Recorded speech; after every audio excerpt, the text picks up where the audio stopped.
Notre troisième invitée est Corinne Lepage. Merci d'être avec nous. Vous êtes coprésidente du parti CAP Écologie, ancienne députée européenne et surtout ancienne ministre de l'Environnement de 1995 à 1997 sous la présidence de Jacques Chirac. Avec Adrien Hardy, vous nous expliquez en fait en quoi ça consiste concrètement d'être ministre.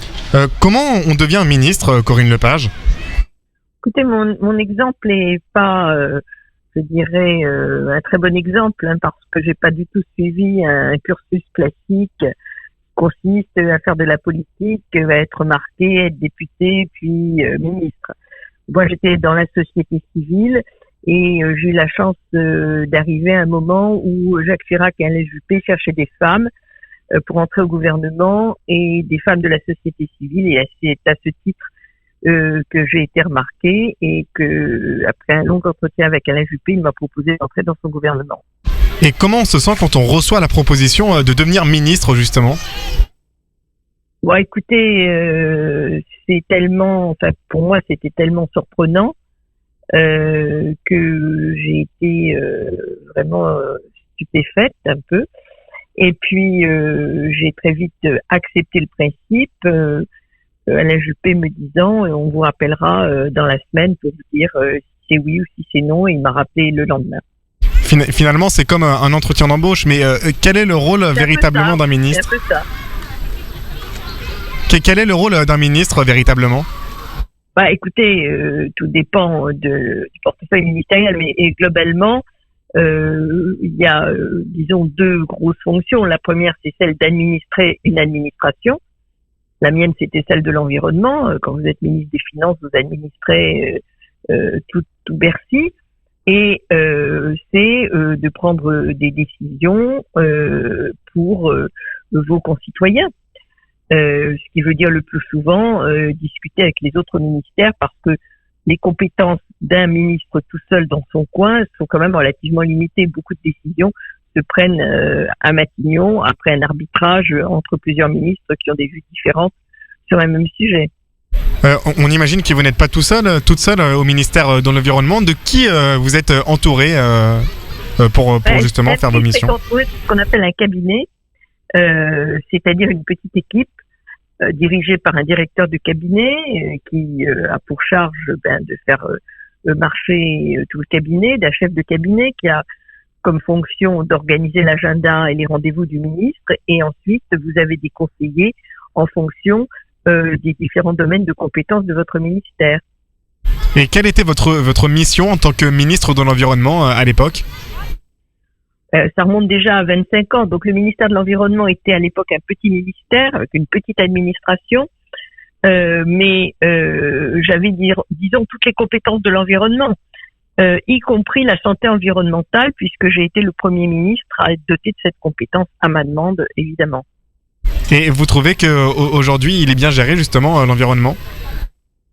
Écoutez, avec Jean-Louis Borloo, on a voulu faire un énorme ministère, ce qui fait que oui, il a gagné en puissance à l'époque, je vais revenir sur la situation d'aujourd'hui, mais c'est plutôt le ministère de l'Équipement qui a absorbé le ministère de l'Environnement que le contraire, même s'il s'est appelé le nouveau ministère, celui de l'Écologie. Aujourd'hui, on a un ministère qui est coupé en deux, avec d'un côté l'énergie, de l'autre côté l'écologie, qui a considérablement rétrogradé dans l'ordre protocolaire. Alors vous allez me dire c'est symbolique, mais enfin quand même. Nicolas Hulot était numéro 2 du gouvernement et ministre d'État, et aujourd'hui la ministre de l'écologie est 10e dans le rang protocolaire. Donc c'est quand même une importance bien moindre, avec un ministre des Transports, un ministre des collectivités locales, qui dépend partiellement d'elle, un secrétaire d'État à l'écologie, un secrétaire d'État à la ruralité. Je ne sais pas comment tout ça va très bien s'organiser. Et Corinne Lepage, comment vous avez appris que vous n'étiez plus ministre ? À la télé, on vous a appé ou comment ça s'est passé ? Non, pas du tout. Moi, j'ai pas été remerciée comme les Juppettes en bout de 6 mois. C'est le peuple. J'ai participé à un gouvernement qui a été remercié par le peuple français. Donc après la dissolution, je suis partie. Voilà. Comment j'ai appris le soir des résultats des élections législatives. Est-ce qu'on se sent plus libre quand on n'est plus ministre, justement ? Oui, bien sûr. Bien sûr. C'est une grosse. Moi, j'ai toujours considéré que c'était beaucoup de charges, beaucoup de devoirs et aucun droit. Comment se déroule un conseil des ministres? Mais écoutez, c'est du temps de Jacques Chirac, c'était quand même très formaliste.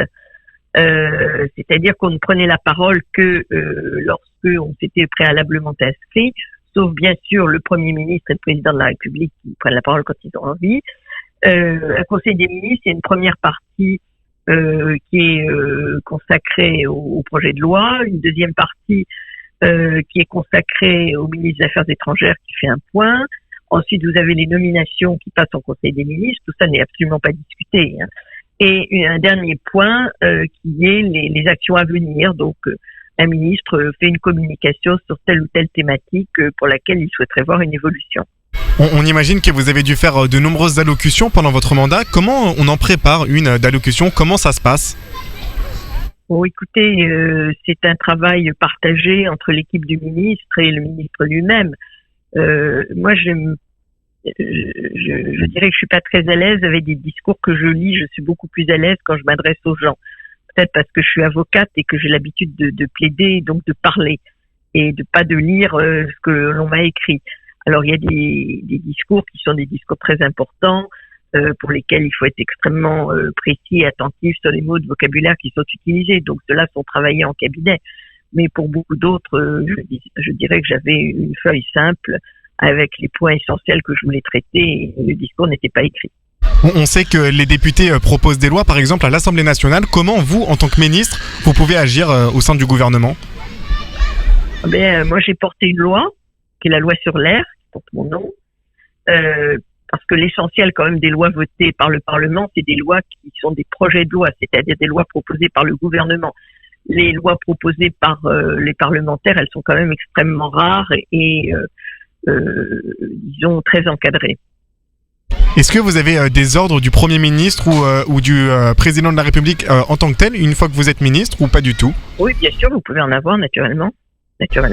Et comment s'entoure un ministre? Vous l'avez dit tout à l'heure, à travers un cabinet, mais est-ce qu'il y a d'autres personnes qui vous aident tout au long de vos missions? Le cabinet, il a une vocation politique. L'administration, elle est organisée avec des directions et donc des directeurs, des sous-directeurs, des chefs de service, etc. Il y a toute une hiérarchie au sein d'un ministère. Et c'est toute cette hiérarchie qui est mise au service de la politique du ministre. Et est-ce qu'il y a des règles à respecter quand on devient ministre de l'Environnement? Des règles à respecter, il y a des règles à respecter pour tous les ministres, hein, qui sont des règles, me semble-t-il, totalement évidentes de comportement, de probité, vis-à-vis du personnel du ministère d'abord. Merci beaucoup d'avoir été avec nous, Corinne Lepage. Je rappelle que vous êtes coprésidente du parti Cap Écologie et surtout ancienne ministre de l'Environnement. Et grâce à vous, ce soir, on en a appris plus sur le mandat de ministre.